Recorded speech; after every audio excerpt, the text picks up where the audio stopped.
कौसल्या सुप्रजा रामपूर्वा सन्ध्या प्रवर्तते उत्तिष्ठ नरशार्दूल कर्तव्यम् दैवमाह्निकम् कौसल्या सुप्रजा रामपूर्वा सन्ध्या प्रवर्तते उत्तिष्ठ नरशार्दूल कर्तव्यम् दैवमाह्निकम् उत्तिष्ठोत्तिष्ठ गोविन्द उत्तिष्ठ गरुडध्वज उत्तिष्ठ कमलाकान्ता त्रैलोक्यम् मङ्गलम् कुरु उत्तिष्ठोत्तिष्ठ गोविन्द उत्तिष्ठ गरुडध्वज उत्तिष्ठ कमलाकान्ता त्रैलोक्यम् मङ्गलम् कुरु मातः समस्त जगताम् मधुकैटभारे वक्षो विहारिणि मनोहर दिव्यमूर्ते श्रीस्वामिनि श्रुत जनप्रियदानशीले श्रीवेङ्कटेश दयिते तव सुप्रभातम् मातः समस्त जगताम् मधुकैटभारे वक्षो विहारिणि मनोहर दिव्यमूर्ते श्रीस्वामिनि श्रुत जनप्रियदानशीले श्रीवेङ्कटेश दयिते तव सुप्रभातम् तव सुप्रभातमरविन्दलोचने भवतु प्रसन्नमुख चन्द्रमण्डले विधिशङ्करेन्द्रवनिताभिरर्चिते वृषशैलनाथ दयिते दयानिधे अत्र्यादिसप्तऋषयः समुपास्य सन्ध्याम् आकाश सिन्धु कमलानि मनोहराणि आदाय पादयुगमर्चयितुम् प्रपन्नाः शेषाद्रिशेखर विभो तव सुप्रभातम् पञ्चाननाब्ज भव षण्मुख वासवाद्याः त्रैविक्रमादिचरितम् विबुधास्तुवन्ति भाषापतिः पठति वासर शुद्धिमारात् शेषाद्रिशेखर विभो तव सुप्रभातम् ईषत् प्रफुल्ल सरसीरुहनारिकेल पूगद्रुमादि सुमनोहर पालिकानाम् आवाति मन्दमनिलः सह दिव्यगन्धैः शेषाद्रिशेखर विभो तव सुप्रभातम् उन्मील्य नेत्रयुगमुत्तम पञ्जरस्थाः पात्रावशिष्ट कदली फलपायसानि भुक्त्वा सलीलमथ केलिशुकाः पठन्ति शेषाद्रिशेखर विभो तव सुप्रभातम् तन्त्री प्रकर्ष मधुरस्वनया विपञ्च गायत्यनन्दचरितम् तव नारदोऽपि भाषा समग्रमसहृत्करचार रम्यम् शेषाद्रिशेखर विभो तव सुप्रभातम् भृङ्गावळी च मकरन्दरसानुविद्ध जङ्गार गीत निनदैः सह सेवनाय धीर्यात्युपान्त सरसी कमलोदरेभ्यः शेषाद्रिशेखर विभो तव सुप्रभातम् योषा गणेन वरदध्नि विमथ्यमाने घोषालयेषु दधिमन्थन तीव्र घोषाः रोषात् कलिम् विदधते ककुभश्च कुम्भाः शेषाद्रिशेखर विभो तव सुप्रभातम् पद्मेश मित्र शतपत्र गतालिवर्गाः हर्तुम् श्रियम् कुवलयस्य निजाङ्गलक्ष्म्या भेरी निनादमिव बिभ्रति तीव्रनादम् शेषाद्रिशेखर विभो तव सुप्रभातम् श्रीमन्नभीष्टवरदाखिल लोकबन्धो श्री श्रीनिवास जगदेक दयैक सिन्धो श्रीदेवतागृह भुजान्तर दिव्यमूर्ते श्रीवेङ्कटाचलपते तव सुप्रभातम् श्रीमन्नभीष्टवरदाखिल लोकबन्धो श्री श्रीनिवास जगदेक दयैक सिन्धो श्रीदेवतागृह भुजान्तर दिव्यमूर्ते श्रीवेङ्कटाचलपते तव सुप्रभातम् श्रीस्वामि पुष्करिणिकाप्लव निर्मलाङ्गाः श्रेयोर्धिनो हर विरिञ्च सनन्दनाद्याः द्वारे वसन्ति वरवेत्र हतोत्तमाङ्गाः श्रीवेङ्कटाचलपते तव सुप्रभातम् श्रीशेषशैल गरुडाचल वेङ्कटाद्रिनारायणाद्रिवृषभाद्रिविषाद्रिमुख्याम् आख्याम् त्वदीय वसतेरनिशम् वदन्ति श्रीवेङ्कटाचलपते तव सुप्रभातम् सेवा पराः शिव सुरेश कृशानुधर्म रक्षोऽम्बुनाथ पवमान धनाधिनाथाः बद्धाञ्जलि प्रविलसन् निज शीर्षदेशाः श्रीवेङ्कटाचलपते तव सुप्रभातम् घाटीषु देवि खगराज मृगाधिराज नागाधिराज गजराज हयाधिराजाः स्वस्वाधिकारमहिमाधिकमर्थयन्ते श्रीवेङ्कटाचलपते तव सुप्रभातम् सूर्येन्दुभौमबुधवाक्परिकाव्यसौरिस्वर्भानुकेतुदिविषत्परिषत्प्रधानाः त्वद्दासदासचरमावधिदासदासाः श्रीवेङ्कटाचलपते तव सुप्रभातम् त्वत्पादधूलिभरितस्फुलितोत्तमाङ्गाः स्वर्गापवर्गनिरपेक्ष निजान्तरङ्गाः कल्पागमाकलनयाकुलताम् लभन्ते श्रीवेङ्कटाचलपते तव सुप्रभातम् त्वद्गोपुराग्रशिखराणि निरीक्षमाणाः स्वर्गापवर्गपदवीम् परमाम् श्रयन्तः मर्त्या मनुष्यभुवने मतिमाश्रयन्ते श्रीवेङ्कटाचलपते तव सुप्रभातम् श्रीभूमिनायक दयादिगुणामृताब्धे देवादिदेव जगदेक शरण्यमूर्ते श्रीमन्ननन्त गरुडाधिभिरर्चिताङ्घ्रे श्रीवेङ्कटाचलपते तव सुप्रभातम् श्रीपद्मनाभ पुरुषोत्तम वासुदेव वैकुण्ठ माधव जनार्दन चक्रपाणे श्रीवत्स चिह्न शरणागत पारिजात श्रीवेङ्कटाचलपते तव सुप्रभातम् कन्दर्पदर्पहर सुन्दर दिव्यमूर्ते कान्ताकुजाम्बुरुह कुड्मललोल दृष्टे कल्याण निर्मल गुणाकर दिव्य कीर्ते श्रीवेङ्कटाचलपते तव सुप्रभातम् मीनाकृते कमठकोल नृसिंहवर्णिन् स्वामीन् परश्वत तपोधन रामचन्द्र शेषांश रामय दुनन्दन कल्किरूप श्रीवेङ्कटाचलपते तव सुप्रभातम् लेलालवङ्ग घनसार सुगन्धितीर्थम् दिव्यम् वियस्सरिति हेम घटेषु पूर्णम् धृत्वाद्य वैदिक शिखामणयः प्रहृष्टाः तिष्ठन्ति वेङ्कटपते तव सुप्रभातम् भास्वानुदेति विगचानि सरोरुहाणि सम्पूरयन्ति निनदैः कगुभो विहङ्गाः श्रीवैष्णवाः सततमर्थितमङ्गलास्ते धामाश्रयन्ति तव वेङ्कट सुप्रभातम् ब्रह्मादयः सुरवराः समहर्षयस्ते सन्तः सनन्दन मुखास्तव योगिवर्याः धामान्तिके तव हि मङ्गलवस्तु हस्ताः श्रीवेङ्कटाचलपते तव सुप्रभातम् लक्ष्मीनिवास निरवद्य गुणैक सिन्धो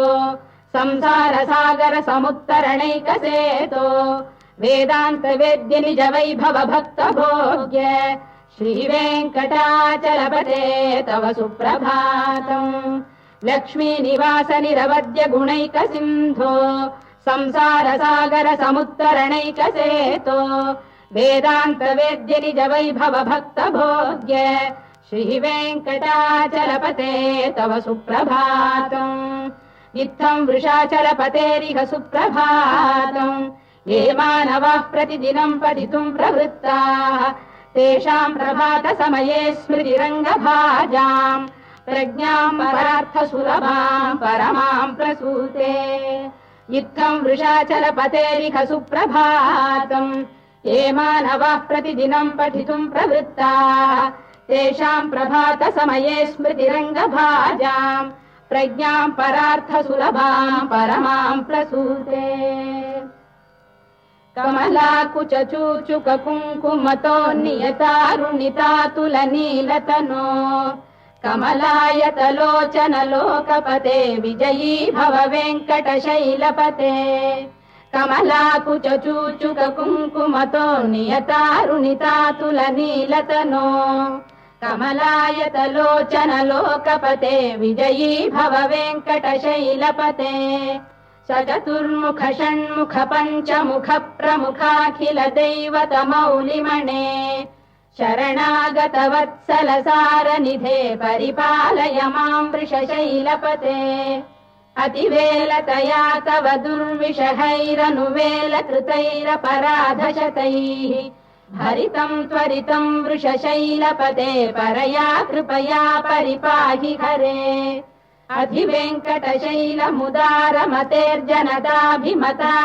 अधिवेङ्कटशैलमुदारमतेर्जनदाभिमताधिकदानरतात् परदेवतया गदितान्निगमै कमलादयितान्न परम् कलये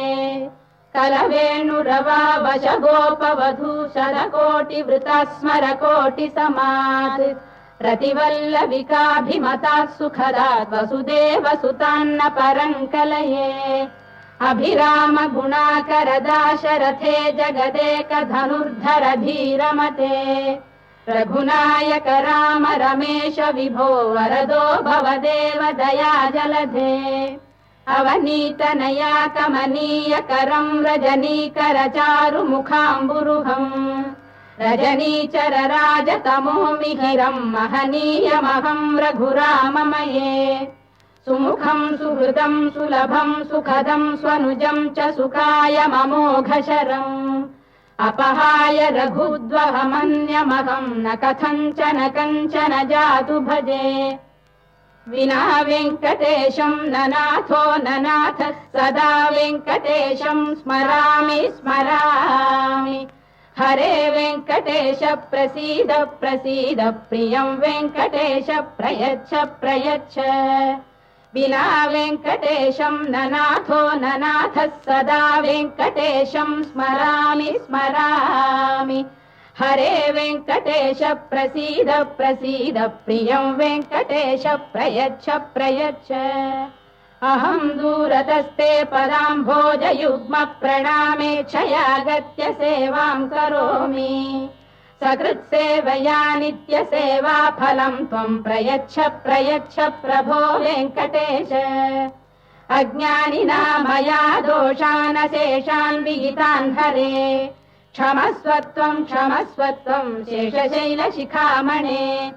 अज्ञानिना मया दोषानशेषान् विहितान् हरे क्षमस्वत्वम् शेषशैलशिखामणे ईशानाम् जगतोऽस्य वेङ्कटपतेर्विष्णोः पराम् प्रेयसीम् तद्वक्षस्थलनित्यवासरसिकाम् तत्क्षान्तिसंवर्धिनीम् पद्मालङ्कृतपाणिपल्लवयुगाम् पद्मासनस्थाम् श्रियम् वात्सल्यादिगुणोज्ज्वलाम् भगवतीम् वन्दे जगन्मातरम् ईशानाम् जगतोऽस्य वेङ्कटपतेर्विष्णोः पराम् प्रेयसीम् तद्वक्षस्थलनित्यवासरसिकाम् तत्क्षान्तिसंवर्धिनीम् पद्मालङ्कृतपाणिपल्लवयुगाम् पद्मासनस्थाम् श्रियम् वात्सल्यादिगुणोज्ज्वलाम् भगवतीम् वन्दे जगन्मातरम् श्रीमन्कृपाजलनिधे कृत सर्वलोक सर्वज्ञ शक्तनतवत्सल सर्वशेषिन् स्वामिन् सुशील सुलभाश्रित पारिजात श्रीवेङ्कटेश चरणौ शरणम् प्रपद्ये श्रीमन्कृपाजलनिधे कृत सर्वलोक सर्वज्ञ शक्तनतवत्सल सर्वशेषिन् स्वामिन् सुशील सुलभाश्रित पारिजात श्रीवेङ्कटेश चरणौ शरणम् प्रपद्ये आनूपुरार्पित सुजात सुगन्धि पुष्प सौरभ्य सौरभकरौ समशन्निवेशौ सौम्यौ सदानुभवनेऽपि नवानुभाव्यौ श्रीवेङ्कटेश चरणौ शरणम् प्रपद्ये सद्यो विकासि समुदित्व रसान्द्र राग सौरभ्य निर्भर सरोरुह साम्यवार्ताम् सम्यक्षु साहस पदेषु विलेखयन्तौ श्रीवेङ्कटेश चरणौ शरणम् प्रपद्ये रेखामयध्वज सुधाकलशातपद्रवज्राम्बुशाम्बुरुह कल्पक शङ्ख चक्रैः भव्यैरलङ्कृत तलौ परतत्त्वचिह्नैः श्रीवेङ्कटेश चरणौ शरणम् प्रपद्ये ताम्रोदरद्युति पराजित पद्मरागौ बाह्यैर्महोभिरभिभूत महेन्द्र नीलौ उद्यन्नखांशुभिरुदस्त शशाङ्कभासौ श्रीवेङ्कटेश चरणौ शरणम् प्रपद्ये सप्रेम भीति कमलाकर पल्लवाभ्याम् संवाहनेऽपि सपदिक्लममादधानौ कान्ताववाङ्मनसगोचरसौ कुमार्यौ श्रीवेङ्कटेश चरणौ शरणं प्रपद्ये लक्ष्मीमहीतदनुरूप निजानुभाव नीलादिदिव्यमहिषीकर पल्लवानाम् आरुण्य संक्रमण किल सान्द्ररागौ श्रीवेङ्कटेश चरणौ शरणं प्रपद्ये नित्यानमद्भिः शिवादि किरीटकोटि प्रत्युक्त दीप्त नवरत्न महप्ररोहैः नीराजना विधिमुदारमुपादधानौ श्रीवेङ्कटेश चरणौ शरणं प्रपद्ये विष्णौ पदे परम इत्युदित प्रशंसौ यौ मध्व उत्स इति भोग्यतयाप्युपातौ भूयस्ततेति तव पाणितल प्रतिष्ठौ श्रीवेङ्कटेश चरणौ शरणं प्रपद्ये पार्थाय तत्सदृशसारथिना त्वयैव यौ दर्शितौ स्वचरणौ शरणं व्रजेति भूयोऽपि मह्यमिहतौ करदर्शितौ ते श्रीवेङ्कटेश चरणौ शरणं प्रपद्ये मन्मूर्धिकालियपणे विकटाटवीषु श्रीवेङ्कटाद्रिशिखरे शिरसि श्रुतीनाम् चित्तेऽप्यनन्य मनसां सममाहितौ ते श्रीवेङ्कटेश चरणौ शरणं प्रपद्ये अम्लानघृष्यदवनीतलकीर्ण पुष्पौ श्रीवेङ्कटाद्रिशिखराभरणायमानौ आनन्दिताखिल मनोनयनौ तवैतौ श्रीवेङ्कटेश चरणौ शरणं प्रपद्ये प्रायः प्रपन्न जनता प्रथमावगाह्यौ मातुस्तनाविव शिशोरमृतायमानौ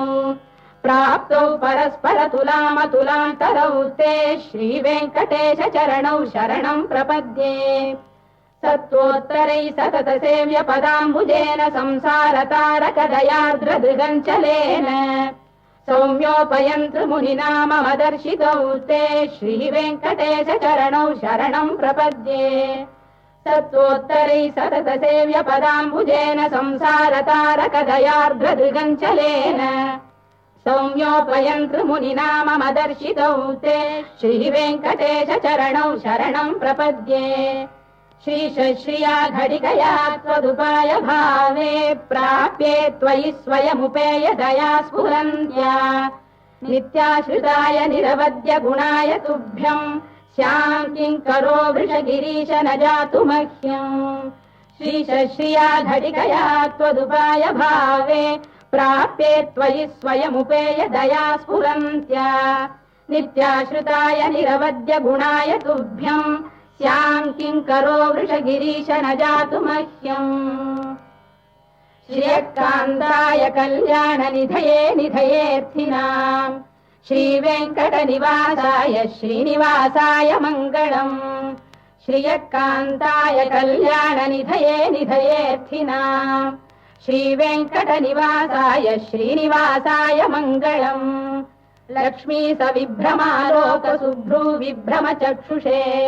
चक्षुषे सर्वलोकानां वेङ्कटेशाय मङ्गलम् श्रीवेङ्कटाद्रिशृङ्गाग्रमङ्गलाभरणाङ्गये मङ्गलानां निवासाय श्रीनिवासाय मङ्गलम् सर्वावयव सौन्दर्य सम्पदा सर्वचेतसां सदा सम्मोहनायास्तु वेङ्कटेशाय मङ्गलम् नित्याय निरवध्याय सत्यानन्दचिदात्मने सर्वान्तरात्मने श्रीमद्वेङ्कटेशाय मङ्गलम् स्वतः सर्वविदे सर्वशक्तये सर्वशेषिणे सुलभाय सुशीलाय वेङ्कटेशाय मङ्गलम् परस्मै ब्रह्मणे पूर्णकामाय परमात्मने प्रयुञ्जे परतत्त्वाय वेङ्कटेशाय मङ्गलम् आकालतत्त्वमशान्तमात्मनामनुपश्यताम् अतृप्त्यमृतरूपाय वेङ्कटेशाय मङ्गलम् प्रायस्वचरणौ पुंसां शरण्यत्वेन पाणिना कृपयादिशते श्रीमद्वेङ्कटेशाय मङ्गलम् दयामृततरङ्गिण्यास्तरङ्गैरिव शीतलैः अभाङ्गैः सिञ्चते विश्वं वेङ्कटेशाय मङ्गलम् श्रद्भूषाम्बरहेतीनां सुषमावकमूर्तये सर्वार्तिशमनायास्तु वेङ्कटेशाय मङ्गलम् श्रीवैकुण्ठविरक्ताय स्वामि पुष्करिणीतटे रमया रममाणाय वेङ्कटेशाय मङ्गलम् श्रीवैकुण्ठविरक्ताय स्वामि पुष्करिणीतटे रमया रममाणाय वेङ्कटेशाय मङ्गलम् श्रीमत्सुन्दरजामातृमुनिमानसवासिने सर्वलोकनिवासाय श्रीनिवासाय मङ्गलम्